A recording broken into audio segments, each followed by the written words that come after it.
ಒಂದು engineers association meeting ಆಯಿತು, ಮತ್ತು ಬೇರೆ ಬೇರೆಲ್ಲ ಇದ್ದರು. ಮುಖ್ಯಮಂತ್ರಿಯವರು ಹೇಳಿದ್ದಾರೆ, ಖಾಸಗಿಗ ವಿಚಾರದಲ್ಲಿ ನಾವು ಖಾಸಗೀಕರಣಕ್ಕೆ ಇದ್ದಿಲ್ಲ, ಆದರೂ ನೆಕ್ಸ್ಟ್ ಕ್ಯಾಬಿನೆಟಲ್ಲಿ ಡಿಸ್ಕಸ್ ಮಾಡಿಬಿಟ್ಟು ತೀರ್ಮಾನ ತಗೊಳ್ತೀನಿ ಮುಖ್ಯಮಂತ್ರಿಯವರು ಹೇಳಿದ್ದಾರೆ. ನಿಮ್ಮ ಪೇಪರ್ಲೆಲ್ಲ ಬಂದಿದೆ. ಅದನ್ನು ಬಿಟ್ಟು ಬೇರೆ ಸ್ಟ್ಯಾಂಡ್ ನಾನು ಹೇಳಲಿಕ್ಕೆ ಆಗೋದಿಲ್ಲ ತಾನೇ. ಬೇಡ ಅನ್ನೋ ವಿರೋಧ ಇದೆ. ಬೇಡ ಅಂದರೆ ನಾವು ಬೇಡ ಅಂತ ಹೇಳ್ತೇವೆ, ಬೇಕಂತ ಹೇಳಿದ್ದೀವಾ? ನೆನ್ನೆ ನೀವು ಪೇಪರ್ನಲ್ಲಿ ಹಾಕಿದ್ದೀರಲ್ಲ, ನಾನು ಬೇಡ ಅಂತ ಹೇಳಿದ್ದೀವಿ. ನಮ್ಮ ಎಸ್ಕಾಮ್ಸಿಗೆಲ್ಲ ಅಬ್ಜೆಕ್ಷನ್ ಫೈಲ್ ಮಾಡಲಿಕ್ಕೆ ಹೇಳಿದ್ವಿ. KPTC ಸಮೇತ ಅಬ್ಜೆಕ್ಷನ್ ಫೈಲ್ ಮಾಡಿದ್ದಾರೆ. ಅದು ಏನಾಗ್ತದೆ ಅಂತ ಹೇಳ್ಬಿಟ್ರೆ, ಒಂದು ಸೆಂಟ್ರಲ್ ಗೌರ್ಮೆಂಟ್ ಆ್ಯಕ್ಟ್ ಇದೆ. 2003ರಲ್ಲಿ BJP ಅವರು ಸೆಂಟ್ರಲ್ಲಿ ಅಧಿಕಾರದಲ್ಲಿದ್ದಾಗ ಆ್ಯಕ್ಟ್ ಬಂದಿದೆ. ಅದರಲ್ಲಿ ಖಾಸಗೀಕರಣ ಮಾಡ್ಬೋದು ಅಂತ ಹಾಕಿದ್ದಾರೆ.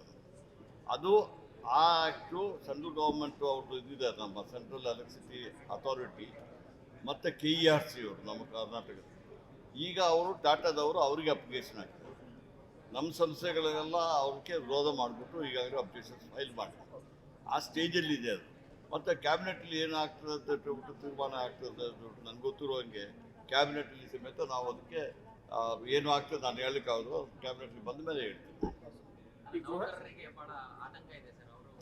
ನೋಡಿ ನಾವೀಗ ನೋಡಿ ನಿಮಗೀಗ ನುಡಿಸ್ಬೇಕಷ್ಟೇ. ಆತಂಕ ಇದೆ, ಆತಂಕ ನಾವು ಕೇಳಿ ನಾವು ನನ್ನದು ಮೀಟಿಂಗೆಲ್ಲ ನೀವೇ ಇದರಲ್ಲಿ ಪೇಪರ್ಲಿ ಹಾಕಿದ್ರಲ್ಲ.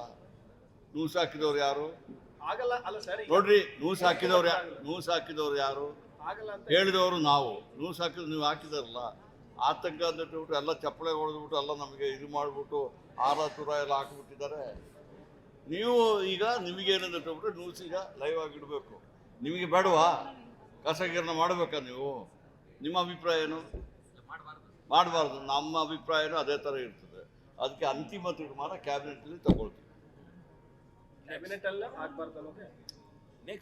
ನೋಡಿ, ಕ್ಯಾಬಿನೆಟಲ್ಲಿ ನಾನೊಬ್ಬ ಮಿನಿಸ್ಟರ್ ಆಗಿಬಿಟ್ರೆ ಹೇಳಲಿಕ್ಕೆ ಆಗ್ತದೆ? ಕ್ಯಾಬಿನೆಟಲ್ಲಿ ಚೀಫ್ ಮಿನಿಸ್ಟರ್ ಹೇಳಿದ್ದಾರೆ, ಕ್ಯಾಬಿನೆಟಲ್ಲಿ ಡಿಸಿಷನ್ ತಗೊಳ್ತೀವಿ. ಅವರು ಹೇಳೋ ತನಕ ವೆಯ್ಟ್ ಮಾಡಬೇಕಲ್ಲ ನಾನು. ತಪ್ಪು ಒಪ್ಪು ಎಲ್ಲ ನೋಡ್ತಾರ. ಆಯ್ತು.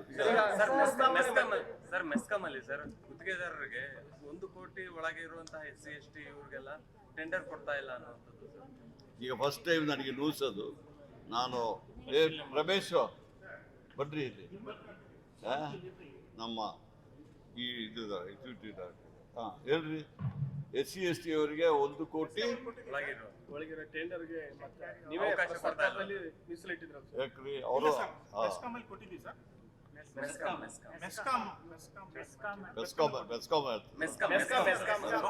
ಮಂಗಳೂರು ಕಂಪ್ನಿ. ಈಗ ನಾಳೆ ನಾನು ಸಿಗ್ತಾರೆ MD ಅವರು.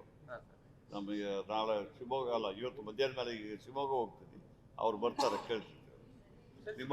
ನಿಮ್ಮ ಕೌಂಟರ್ ಪಾರ್ಟ್ ಇರ್ತಾರಲ್ಲ, ಅವ್ರನ್ನ ಕೇಳಲಿಕ್ಕೆ ಹೇಳಿ. ನಾನು ಕೇಳ್ಬಿಟ್ಟು ಹೇಳ್ತೀನಿ. ಆ ಥರದ್ದು ಯಾವುದಿಲ್ಲ.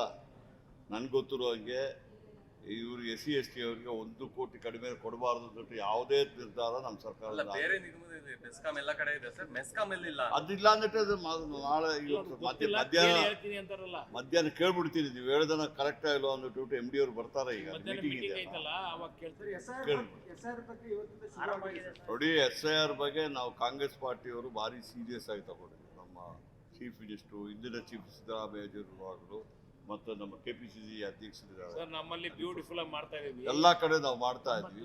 ಬಟ್ ನಾವೆಷ್ಟೇ ಮಾಡಿದ್ರು ಪ್ರತಿಯೊಬ್ಬರೂ ಸಮೇತ ಯಾರು ಪ್ರಜೆಗಳಾಗಿ ಇರಬೇಕು ಅಂತ ಹೇಳಿದವರಲ್ಲ, ಅದರಲ್ಲಿ ಪಾರ್ಟಿಸಿಪೇಟ್ ಮಾಡಿಬಿಟ್ಟು ಆ ಫಾರ್ಮ್ಸ್ನ ಇದು ಎನ್ಯುಮರೇಷನ್ ಫಾರ್ಮ್ನ ಫಿಲ್ಅಪ್ ಮಾಡಿಬಿಟ್ಟು ಕೊಡಬೇಕಾಗ್ತದೆ. ಅಂದರೆ ಬರೀ ಮ್ಯಾಪಿಂಗ್ ಅವ್ರು ಮಾಡ್ತಾರೆ. ಎನ್ಯುಮರೇಷನ್ ಫಾರ್ಮು 3 ಸತಿ BLOಗಳು ಬರ್ತಾರೆ. ನಮ್ಮ ಪಕ್ಷದಿಂದ BLAಗಳು ಇರ್ತಾರೆ. ಎಲ್ಲ ನಾವು ಆ್ಯಕ್ಟಿವೇಟ್ ಮಾಡಿದ್ದೀವಿ. ಪ್ರತಿಯೊಬ್ಬರೂ ಸಮೇತ ಸಿಟಿಸನು. ನಾಳೆ ನೀವು ಹೋಟೆಲ್ ಲಿಸ್ಟ್ಲಿ ಹೆಸರಿಲ್ಲ ಅಂತ ಸಿಟಿಸನ್ ಇಲ್ಲ ಅಂತ ಹೇಳ್ಬಿಡ್ತಾರೆ. ಸಿಟಿಸನ್ ಇಲ್ಲ ಅಂತ ಯಾವ ಬೆನಿಫಿಟ್ ಸಮೇತ ನಿಮಗೆ ಬರೋದಿಲ್ಲ. ಅದಕ್ಕೆ ಪ್ರತಿಯೊಬ್ಬರೂ ಇದು ಮಾಡಬೇಕು. ನೀವು ಮೀಡಿಯಾದವರು ಸಾಕಷ್ಟು ಪ್ರಚಾರ ಕೊಡಬೇಕು. ನಾವು ಮಾಡ್ತಾ ಇದ್ವಿ. ಎಲ್ಲ ಪಕ್ಷದವರು ಸಮೇತ ಅದು ವಿಚಾರ ಮಾಡ್ತಾ ಇದ್ವಿ.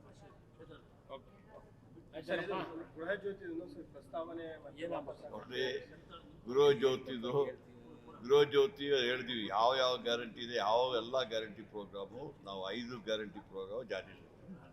ಅದರಲ್ಲಿ ಏನಾಗಿದೆ ಅಂತ ಹೇಳ್ಬಿಟ್ರೆ, ಗೃಹ ಜ್ಯೋತಿಯವರು ಅನರ್ಹರು ಯಾರು ತಗೊಂಡ್ರೆ ಅದ್ರ ವಿಚಾರದಕ್ಕೆ ನಾವು ಪ್ರತಿಯೊಬ್ಬರಿಗೂ ಒಂದು ಫಾರ್ಮ್ ಕೊಡ್ತೀವಿ.